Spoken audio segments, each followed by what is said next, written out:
우리나라의 99% 사람들은 젊었을 때는 하루하루 먹고 살기가 바빠서 노년을 구체적으로 준비하지 못하는 경우가 대부분입니다.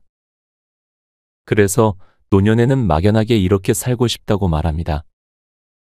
99세까지 팔팔하게 살다 3일만 앓고 잠자듯이 세상을 뜨고 싶다. 하지만 아쉽게도 현실은 다릅니다. 최근 보건복지부 통계에 따르면 우리나라의 65세 이상 노인이 3개월 이상 복용하고 있는 약의 평균 개수가 5개를 넘는다고 합니다. 거기다 약국에서 처방전 없이 먹는 약을 합치면 더 많을 것으로 파악됩니다. 더군다나 70대와 다르게 80대가 되면 몸이 아파서 입원했더니 평생 자리보전을 하고 누워있을 수 있고 암이나 각종 질병이 우리를 위협합니다. 그래서 이렇게 말씀하시는 분들도 많습니다. 이제 언제 죽어도 여한이 없습니다. 옛날이었으면 부모가 죽은 나이입니다. 정말 그럴까요? 하버드대 의대 교수인 싱클레어 교수는 이렇게 반박했습니다. 80대 나이에도 40에서 50대처럼 생활할 수 있으며 더 젊게 더 오래 살 수 있는 세상이 10년 안에 열릴 것이라고 말했습니다. 이처럼 80세가 되기 전 50대부터 70대의 시간을 얼마나 유용하고 즐겁게 쓰는지에 따라 노후 삶의 질을 결정하게 됩니다. 그러면 80세가 되기 전 우리들이 당장 해야 할 일은 무엇일까요? 그것은 바로 노년에 대한 올바른 이해입니다. 하지만 노년이 시작된 60대 분들조차도 이렇게 말씀하십니다. 그거 다 한가하고 돈 있는 사람 얘기지 돈 없는 사람한테는 헛소리야. 나이 62인데 실제는 실천이 쉽지 않네요. 가끔 산행하고 세월만 흐르고 있네요. 그래서 이번 영상에서는 15년 가까이 노인복지센터에서 근무했던 전문가의 실제 경험을 바탕으로 꼭 알아야 할 조언 7가지를 말씀드리려고 합니다. 이번 영상을 통해 80세에 대한 막연한 두려움을 벗고 지금부터가 내 인생 시작이다라는 의지를 다질 수 있을 거라 확신합니다. 좋아요와 구독 버튼 한 번씩 눌러주셔서 저에게 작은 운들을 모아주시면 감사하겠습니다. 지금부터 시작합니다. 첫 번째, 욕창이 가장 무섭다. 노인들이 공통적인 바람은 두 발로 돌아다니다가 2, 3일 아프다 죽는 것이다. 이렇게만 되면 오죽 좋겠는가. 현실에서는 그보다 훨씬 오랫동안 투병 생활을 하며 질병과 싸우면서 누워있는 시간이 길어지다 보면 욕창이 생긴다. 욕창은 주로 뼈가 튀어나온 부위가 침대나 요에 오랫동안 닿거나 뼈끼리 겹쳐 있으면서 발생한다. 정상인들은 푹신한 요에 얹혀있는 발에 욕창이 생긴다는 것을 이해 못하지만 관절이 굳어있고 스스로 몸을 움직이지 못하는 사람은 누가 체위를 바꿔줄 때까지 꼼짝없이 그 자세를 그대로 유지할 수밖에 없다. 또 휠체어에 앉히다가 부딪히거나 긁혀 상처를 얻으면서 시작된 것이 욕창으로 발전하기도 한다. 욕창은 손목과 발목, 팔꿈치와 발꿈치, 어깨, 양무릎 사이, 꼬리뼈, 등뼈 등 뼈가 조금이라도 튀어나온 부분은 어디든 가리지 않고 생긴다. 건강한 사람은 계속 몸의 위치를 바꾸고 피부 조직도 건강하고 탄탄하여 그럴 염려가 없지만 중증 외상 환자는 스스로 움직일 힘이 없다. 아주 심한 사람은 팔, 다리는커녕 손가락도 들지 못하고 눈동자만 움직인다. 그렇게 누워만 있는 환자는 최소 2시간에 한 번씩 체위 변경을 해줘야 하는데 자주 체위를 바꿔주어도 욕창은 생길 수 있으며 한 번 생긴 욕창은 나았다 할지라도 재발이 잘 된다. 노인의 피부는 얇아 상처나기 쉽다. 오랫동안 병석에 누워있으면서 잘 먹지 못한 사람은 마치 인체 해부도를 보는 것 같이 피부 밑에 뼈가 하나씩 다 드러나 보이기도 한다. 쿠션 역할을 할 살이 없다 보니 같은 자세를 한동안 유지하면 바닥에 닿은 피부가 눌려 산소나 영양 공급이 힘들어진다. 처음에는 불그스름하다가 살갗이 살짝 벗겨지는 정도이지만 더 진행되면 상처 부위가 커지면서 진물이 나온다. 검게 변하면서 상처가 점점 깊어지고 균이 증식하여 피부가 괴사하기 시작한다. 욕창의 초기 단계는 피부가 얇게 벗겨지는 정도라 연고만 잘 바르면 낫겠지 하고 대수롭지 않게 여길 수 있다. 그러나 상환자는 늘 침대에 누워있는 데다 기저귀를 차 피부에 습기가 많고 이불을 덮고 있어 통풍이 안 돼 세균 번식의 최적의 조건이 될 수밖에 없다. 거기다 소변과 대변의 유독한 성분이 더욱 빠른 속도로 욕창의 상처를 악화시킨다. 욕창이 심한 경우는 손가락이 들어갈 정도로 깊으며 여관에서는 낫지 않아 제거 수술을 받기도 한다. 욕창을 그대로 방치하면 세균이 혈관 속으로 들어가 폐혈증을 일으켜 사망할 수도 있으므로 와상 부모를 돌보는 가족은 욕창 예방에도 관심을 두어야 한다. 체위 변경 외에 몸을 깨끗하게 자주 닦고 습기를 없애주어야 하며 용변이 끝난 후에는 기저귀 없이 통풍이 되도록 하고 침구도 자주 갈아 위생적인 침상 환경을 만들어야 한다. 이처럼 우리들이 생각하는 것보다 욕창은 80대에게 정말 무서운 존재다. 두 번째, 유언장은 미리 준비해야 한다. 말기 노후에 대한 준비도 필요하다. 노인들 사이에서 자주 이야기되는 희망사항은 99세까지 팔팔하게 살다 3일만 앓고 잠자듯이 세상을 뜨는 것이다.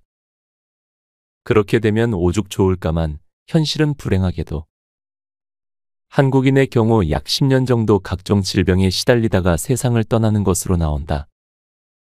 오랜 기간 투병 생활을 하거나 요양원에 입소하게 되었을 때 우리는 자신의 의사를 충분히 명료하게 밝힐 수 있을까? 여전히 정신이 맑은 상태라면 치료나 수발에 대해 본인이 희망하는 바를 표현하겠지만 의식이 없거나 치매 같은 병으로 인지기능에 문제가 생기면 아마 불가능할 것이다. 그런 때를 위해 자신의 바람을 미리 적어두면 유용하다. 예를 들어 고령의 몸이 불편해도 계속하여 집에서 살기를 바라는지 아니면 다른 사람으로부터 수발을 받아야 할 시점에 요양원에 입소하는 것을 원하는지 비용 문제는 어떻게 할지 사망 후 신변 정리는 어떻게 할 것이며 유언장을 작성할 것인지 등에 관한 내용을 미리 정리해두는 것이다. 가족관계가 복잡하여 법정 상속 대신 다른 방식의 유산 상속을 원하는 사람이라면 유언장을 꼭 작성해야 한다. 유언장 작성을 위해서는 복지관이나 종교기관에서 진행하는 웰다잉, 유언장 써보기 등의 프로그램에 참여하여 도움을 받을 수 있으며 그런 과정에 참여하면 생의 의미를 다시 한번 진하게 느낄 수 있다. 단순한 생명의 연장보다 마지막 남은 시간을 가족과 보내고 평화로운 죽음을 원하는 사람이라면 무리한 생명 연장보다 고통을 완화하는 완화치료나 호스피스 케어에 관한 입장을 밝혀둘 필요가 있다. 또 임종에 달하여 병원에서 행하는 심폐소생술, 인공호흡기 등을 원하지 않는다면 치료에 대한 사전 의사결정인 사전의료 의향서 같은 서류를 작성하여 본인의 의사를 명확히 해둬야 한다. 사전의료 의향서는 죽음에 임박해 어떤 치료를 받을 것인지 아니면 어떤 치료를 받지 않을지 등을 미리 밝혀두는 서류이다. 나아가 장래에 대한 생각도 정리해둘 필요가 있다. 수의 등장래물품과 장래 진행 방식, 부고 알림의 여부와 알릴 대상의 범위, 매장 방식, 비용 부담 등에 관해 평소 본인이 원하는 것을 적어놓든지 가족에게 의사표현을 해놓으면 가족은 고인의 의견을 존중해 장례를 집행할 것이다. 바람직한 노후 삶의 방식은 보통 사람처럼 자신의 집에서 계속 사는 것이다. 집에서 살면 내 삶에 대해 스스로 결정권을 행사할 수 있으며 내가 원하는 생활 방식을 유지할 수 있고 무엇보다도 편안하다. 하지만 가족이 있어도 적절한 돌봄을 받기 힘들거나 혼자 사는 사람이라면 어쩌면 다른 선택을 해야 할 수도 있다. 특별히 아프지는 않지만 의식주에 관련하여 일상생활 관리가 힘들고 귀찮다면 노인복지주택을 생각할 수 있다. 노인복지주택이란 주거에 편리한 시설을 갖추고 이를 임대 또는 분양하여 생활지도, 상담, 안전관리 등 일상생활에 필요한 각종 편의를 제공하는 곳이다. 기업, 대학, 개인 등이 운영하며 비용은 서비스 수준에 따라 차이가 있다. 식사와 청소를 제공하고 지루하지 않게 교육, 친교 프로그램들을 제공하는데 규모가 큰 곳은 수영장, 게이트볼 같은 운동시설을 갖춘 곳도 있고 의사가 상주하며 진료를 하기도 한다. 질병으로 거동이 힘들면 앞에서 언급한 노인장기 요양보험을 이용하자. 거주지 관할 건강보험공단에 요양 등급 신청을 하고 등급이 나오면 집에서 방문 요양 서비스를 받거나 요양원에 입소할 수 있다. 요즘 요양원은 과거와 달리 밝고 쾌적하다. 집처럼 편안하지 않고 사생활 보장이 어렵다는 단점은 있지만 숙련된 간호사나 요양보호사들로부터 적절한 보살핌을 받고 영양사의 지도로 조리된 위생적이고 영양가 높은 음식을 제공받으며 노래교실, 미술교실 등의 다양하고 재미있는 취미 활동에 참가하며 새로운 친구들을 사귈 수 있다. 가족에게 애착이 강한 사람은 요양원 입소에 저항하지만 적응을 잘하면 집에 혼자 있을 때보다 오히려 건강해져 즐겁게 사는 사람도 많다. 이렇게 요양원 입소를 생각하는 사람이라면 평소 가고 싶은 곳을 알아보고 가족에게 그런 정보를 주면 좋을 것이다. 한국인들은 늙음과 죽음을 대화 주제로 삼기를 꺼린다. 그래서 아직 정상적인 생활을 하는 노인 중에는 가족들과 죽음에 관한 대화를 나누며 미리 준비를 하는 사람이 적다. 이러한 문화에서 자식이 먼저 그런 대화를 시작하기는 어려우니 부모가 먼저 본인이 희망하는 바를 알리는 것이 좋을 것이다. 특히 노인에게 있어 병은 예고 없이 찾아오고 예후를 알 수 없는 경우가 많으므로 여러 상황을 가정하고 그 상황에서 자신이 원하는 것을 미리 기록해 두거나 가족에게 분명하게 의사 전달을 해둘 필요가 있다. 의식이 또렷하고 맑을 때 나이 들어가면서 부딪힐 여러 상황에 대비하여 자신의 희망 사항을 적어두면 수발하는 가족은 부모의 의사를 존중하여 부모가 원하는 방식으로 결정할 것이다. 그렇지 않으면 어떤 상황에 닥쳐 가족은 자신들의 관점에서 최선이라고 생각하는 선택을 할 수밖에 없고 이는 부모의 희망과 크게 다를 수 있다. 부모가 미리 방향을 제시해 놓으면 가족의 입장에서는 의사 결정에 대한 부담이 줄어들어 수월해진다. 유언장은 죽음을 두려워하며 기다리는 선택이 아닌 오히려 죽음을 편안하게 맞이하는 선택임을 생각하자. 세 번째, 눈, 귀, 입을 늦지 않게 검사해야 한다. 우리는 아프면 의사에게 간다. 귀가 아프고 목이 부으면 이비인후과 의사를, 넘어져 팔이 부러지면 정형외과 의사를 찾는다. 그런데 귀가 잘 안 들리거나 눈이 침침하고 잘 안 보이면 배가 아프거나 팔이 부러진 것처럼 급하지 않다고 여겨 보청기를 하거나 안경 맞추는 것을 소홀히 하는 사람이 많다. 하지만 이렇게 하찮고 작은 것이 큰 문제를 일으킬 수 있다. 귀가 잘 안 들리면 가족이나 친구와 대화가 어렵다. 대화에 끼기 힘들어지니 자연히 소외감을 느끼게 된다. 무슨 말인지 정확하게 알아듣지 못해 혹시 내 말을 하는 것 아닌가? 오해하고 의심하여 다툼이 생길 수 있으며 TV를 크게 틀어놓아 다른 사람에게 방해가 된다. 다른 사람의 말을 듣지 못하거나 대화가 힘들어 말수가 줄어들면 그것에 그치지 않고 내 기능의 축소로 이어진다. 청각세포의 퇴행으로 유발되는 난청을 방치하면 귀를 통해 들어온 소리를 분석하는 뇌의 청각 기능도 함께 저하되어 결국 인지 기능에 좋지 않은 영향을 끼치는 것이다. 인체의 각 기관과 세포는 서로 유기적인 관계로서 어느 한 곳이 나빠지면 그 한 곳이 나빠지는 것에 그치지 않고 다른 기관으로까지 연쇄적으로 영향을 끼친다. 전체 노인의 10% 이상이 난청을 가지고 있으며 발병이 되면 시간이 갈수록 더욱 나빠지고 연령이 높을수록 난청 비율이 높다. 청력은 나이 들수록 계속 나빠지기만 하므로 평소 귀 관리에도 신경을 써 우울증이나 치매로 연결되지 않도록 할 필요가 있다. 안경을 쓰지 않아 앞이 잘 안 보이면 물건에 부딪히거나 넘어져 골절상이나 뇌진탕을 입기 쉽다. 몸의 유연성이 떨어진 데다 상황에 대한 대응 능력도 떨어지기 때문이다. 당뇨병을 가진 사람은 당뇨 합병증으로 시력을 잃는 경우가 있고, 연령이 많아질수록 녹내장 발생 비율도 높아지니 정기적으로 안과도 들러야 한다. 백내장이나 안과 질환으로 시력이 떨어지면 안 보이는 쪽 반찬을 못 먹기도 하니 건강한 식생활을 위해서도 정기적인 눈 검사가 꼭 필요하다. 치과도 정기적으로 들러 관리해야 한다. 음식을 씹는 힘이 약해지고 씹는 횟수가 줄면 인지 기능이 저하되는 결과로 이어질 만큼 치아는 뇌의 활동과 연관이 크다.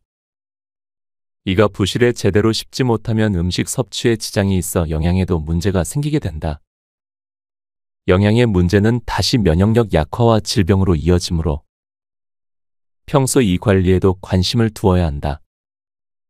노인들의 식사를 관찰하면 덜그럭거리는 소리가 나는 경우가 있는데, 나이가 들어감에 따라 잇몸의 변형이 일어나 착용하던 틀니가 맞지 않아 나는 소리이다.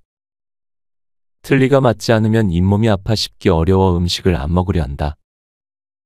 덧붙여 독감 예방주사나 다른 예방접종은 몸 상태가 좋을 때 맞는 것이 좋다. 몸 상태가 좋지 않으면 앓거나 고생할 수 있다. 젊었을 때는 문제가 되지 않던 것들이 노년기에 들어서는 심각한 문제가 되거나 큰 사고로 이어질 수 있다.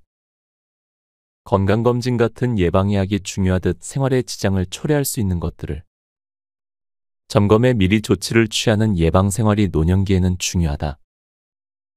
나이 앞에서 장사 없다는 말은 진리이다. 몸이 노화된다는 것을 인정하고 신체적 약점이 생기면 사소한 것이라 생각하여 무시하지 말고 바로 조치를 취해 큰 사고로 이어지지 않도록 하는 지혜로움이 필요하다. 책 곁에 두고 방송 이어갑니다. 네 번째, 겉으로 보이는 것보다 안전이 중요하다. 나이든 부모가 자꾸 넘어져 걱정하는 사람들이 있다. 문턱에 걸려 넘어지고 밤에 화장실에 가다 넘어지기도 하며 욕실에서 미끄러지기도 한다.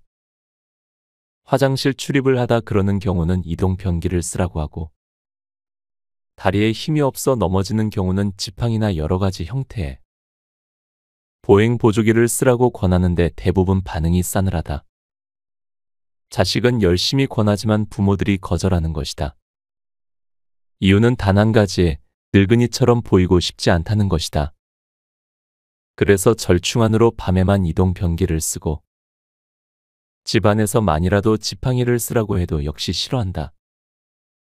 아직 그럴 나이가 아니라고 하며 70, 80대로 누가 보아도 노인이 분명한 사람들 중에 이런 반응을 보이는 경우가 적지 않다.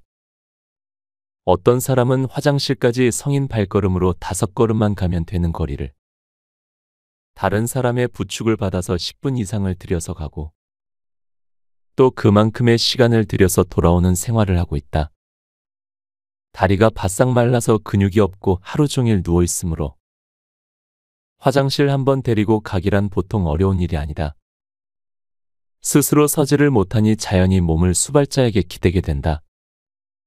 수발자는 자신에게 실린 노인의 체중을 어깨와 옆구리로 지탱하며 노인이 넘어지지 않도록 붙잡아야 하니 지속적으로 엄청난 힘을 받아 피로가 누적되고 나중에는 팔과 어깨에 병이 생긴다. 그래서 이동변기를 쓰라고 권하는 것인데도 여러 이유를 들면서 거절하는 것이다. 이런 반응을 보이는 것은 다른 사람 눈에 자신이 어떻게 비칠까 하는 염려와 외관상으로 보이는 미적인 요소가 큰 작용을 해서 그렇다. 그 외에 그런 보조 용구를 사용하는 것은 더 이상 자신이 자력으로 생활하는 것이 힘들다는 것을 나타내는 것으로서 자신의 무능력을 인정하는 것으로 인식해서 그러기도 한다. 그러나 그런 보조 용구는 안전과 편리 증진을 위해 나온 것들이다. 나이를 불문하고 신체 기능에 문제가 있다면 적당한 용구를 활용하여 부족한 부분을 보충하여 사고를 예방하는 것이 현명하다. 다리 힘이 없어 지팡이를 짚는 것은 등산을 하는 사람들이 산행의 안전을 위해 스틱을 이용하는 것 혹은 다리 골절로 섰고 붕대를 한 사람이 목발을 짚는 것이나 마찬가지인 것이다. 남의 눈에 어떻게 비칠지 모른다는 두려움 때문에 혹은 더 나이 들어 보일 수 있다는 이유로 안전용품의 사용을 거부하면 돌이킬 수 없는 큰 화를 불러일으킬 수 있으니 부족한 신체 기능은 적절한 연구의 도움을 받아 사고를 예방하는 것이 지혜롭게 사는 길이다. 5번째, 노인 몸에는 이런 변화가 생긴다. 본격적인 노화의 단계에 들어서면 우리의 몸은 눈에 띄게 변화를 한다. 절대 원하지 않던 흰머리가 돋아나고 주름살이 얼굴을 채우며 피부가 윤기와 탄력을 잃고 처진다. 근육량이 줄어다리는 가늘어지며 엉덩이는 살이 빠져 납작해진다. 체형이 변함에 따라 옷을 입으면 맵시가 안 나고 부자연스러운 느낌을 떨치기 힘들다.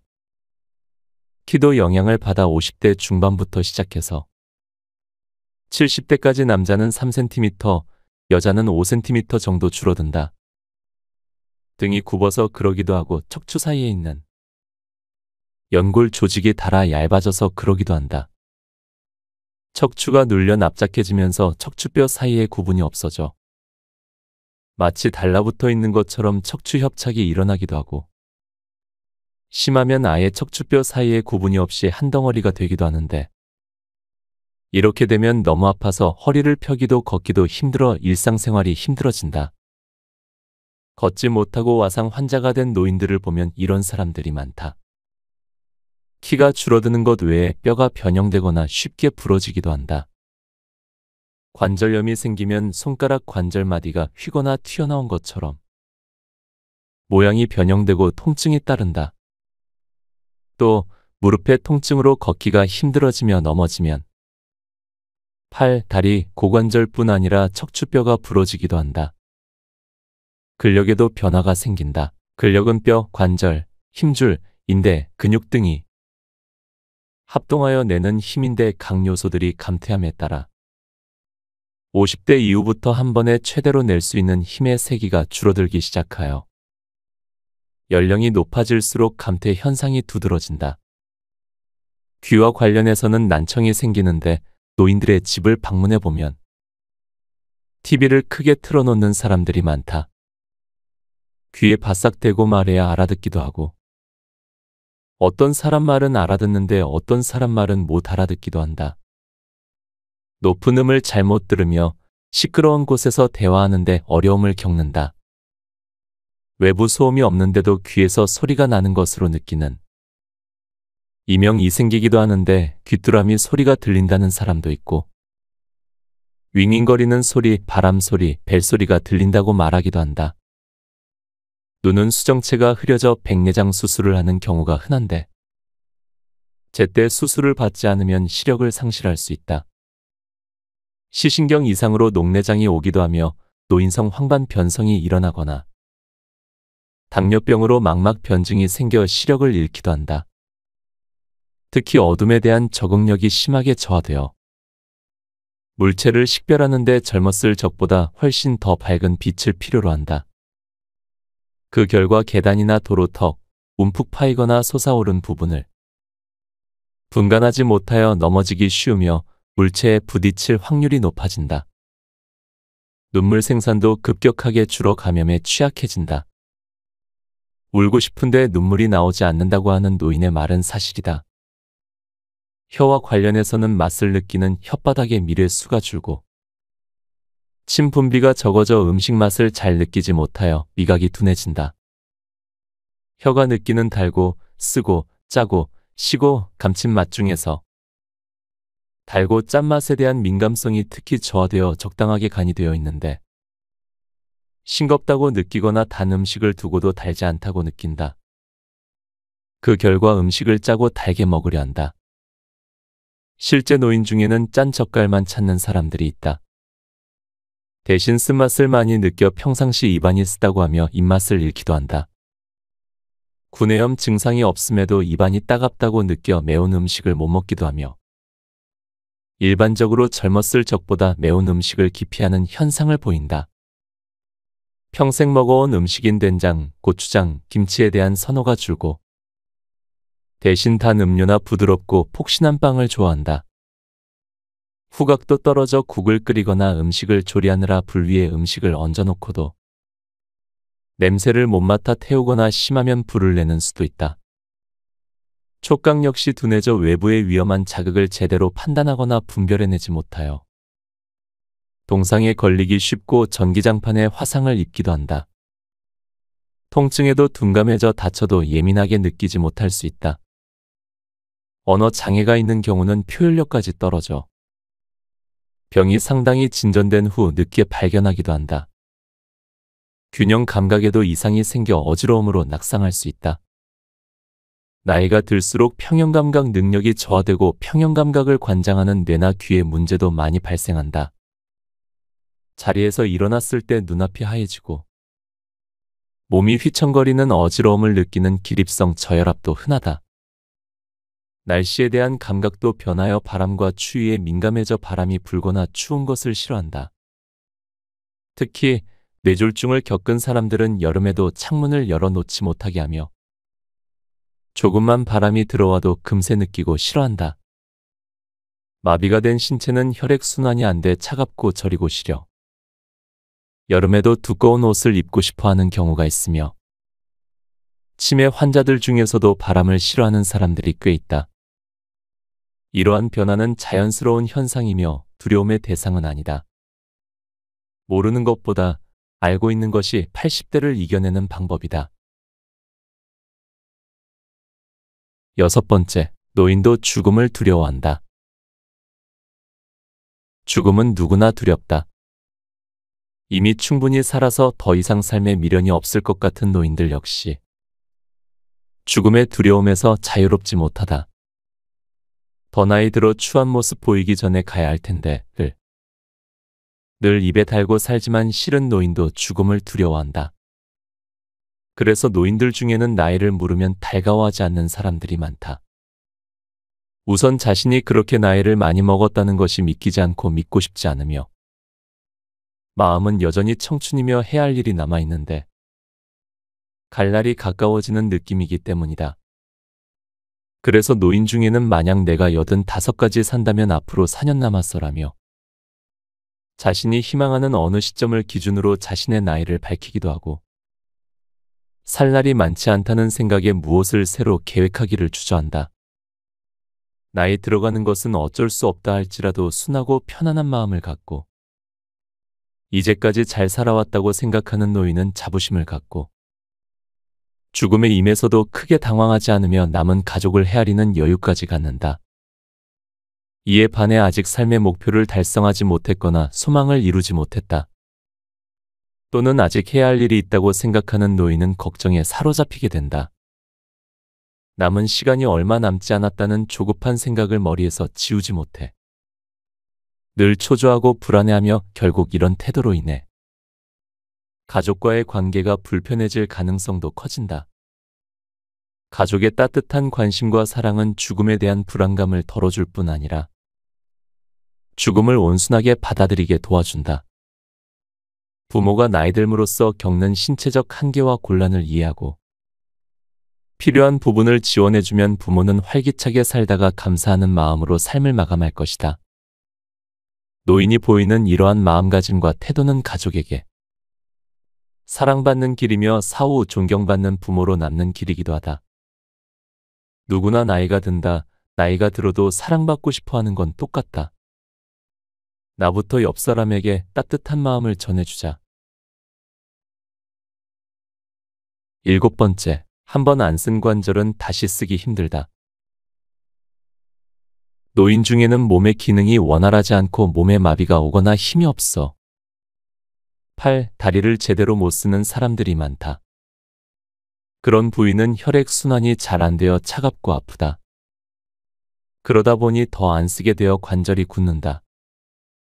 한번 굳은 관절은 펴지기 힘들고 일상생활에 지장을 주며 잘 서지 못하게 되어 낙상 등 큰 사고로 이어진다. 몸 전체를 쓰면 좋지만 불가능하다면 남아있는 기능이라도 오랫동안 유지시켜야 한다. 예를 들어 뇌졸중으로 왼쪽이 마비되었다면 오른쪽 팔, 다리는 쓸 수 있으니 그 기능을 살려서 오랫동안 쓸 수 있도록 해야 한다. 몸이 아프다고 안 일어나고 안 걷고 안 쓰면 결국 영원히 몸을 못 쓰게 될 확률이 높아지기 때문이다. 그렇기 때문에 노인이 수행하는 신체 기능이 굼뜨고 어설프더라도 격려와 칭찬으로 용기를 잃지 않도록 하는 것이 중요하다. 신체 활동 기능을 포기하면 무력감에 빠지고 이는 다시 인지 기능의 저하로 이어짐을 유념해야 한다. 예를 들어 화장실을 모시고 가는 것이 귀찮고 힘들어 기저귀를 채우면 그나마 움직일 기회를 잃어 침대에 누워서 지내게 됨으로써 몸의 관절이 굳어 결국 와상으로 진행되므로 기저귀는 최후의 선택으로 보류하는 것이 좋다. 만약 손의 기능이 저하되어 젓가락질을 못한다면 집게나 포크를 쥐어 주어 계속 손가락을 이용하도록 격려해야 한다.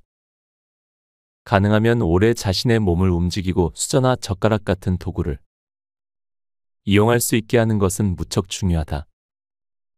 인간은 스스로의 힘으로 자신의 문제를 해결하고 타인의 간섭을 받지 않으며 프라이버시가 보장되는 자주적인 삶을 살 때 스스로에 대해 자부심을 느끼고 자신감을 유지한다. 그에 반해 일상생활을 타인에게 의지하게 되면 무력감에 빠지고 삶의 적극성을 잃게 된다. 타인에게 삶을 의지하면 돌보는 상대에게 부담이 되기도 하지만 당사자는 삶의 목적을 상실하게 된다. 스스로의 의지에 따른 독립적 생활이 가능하려면 자신의 힘으로 일상생활을 운영할 수 있어야 한다. 신체의 일부 기능이 저하되어도 남아있는 잔존 기능을 살리면 일상생활은 충분히 가능하다. 잔존 기능을 유지하려면 가족의 도움이 필요하다. 할 수 있다고 격려하며 도와주자. 그리고 서두르지 말고 충분한 시간을 주고 칭찬하자. 칭찬은 동기부여가 되므로 가족의 사랑을 받기 위해서라도 주어진 일을 열심히 하게 된다. 가벼운 집안일은 스스로 하도록 두고 도움을 주되 최소한도로 하여 가능하면 스스로 몸을 움직이도록 유도하는 것이 좋다. 예를 들어 콩나물 껍질을 벗겨달라고 부탁한 후 어머니 덕분에 콩나물 다듬는 시간을 벌었네요. 안 그래도 할 일이 많아 어쩌나 걱정했는데 감사해요.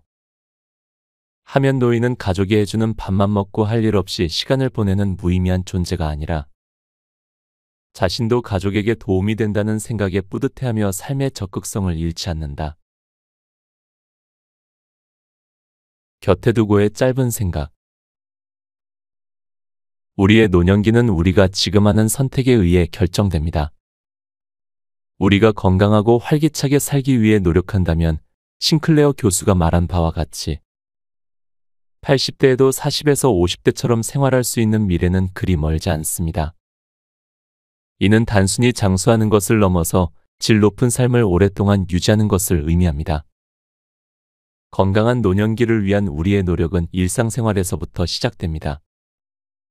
균형 잡힌 식단을 유지하고 꾸준한 운동을 생활화하는 것이 중요합니다. 여기에 정신적 건강을 위해 취미 활동을 즐기고 사회적 관계를 활발히 유지하는 것도 필수적입니다. 또한 스트레스 관리와 충분한 휴식은 신체와 마음의 건강을 유지하는 데 중요한 역할을 합니다. 이러한 노력은 단기적인 효과를 넘어서 장기적으로 우리의 삶의 질을 향상시킵니다. 건강한 생활 습관은 많은 질병을 예방하고 우리의 신체적, 정신적 능력을 최대한 유지할 수 있게 도와줍니다. 이는 노년기에도 독립적이고 활동적인 생활을 가능하게 하며 우리가 소중히 여기는 일과 관계를 계속해서 즐길 수 있게 합니다. 또한 지금부터 건강한 생활 습관을 실천함으로써 우리는 미래의 의학적 발전을 더욱 효과적으로 활용할 수 있게 됩니다. 현재 과학자들은 노화를 늦추고 건강 수명을 연장하는 다양한 연구를 진행 중입니다. 우리가 이미 건강한 기반 위에 있을 때 이러한 혁신적인 치료법과 기술은 우리의 삶을 더욱 풍요롭고 의미 있게 만들 것입니다. 나이 드는 것은 어쩔 수 없는 세상의 이치이지만 어떻게 하루하루를 살아가는지는 우리의 선택입니다.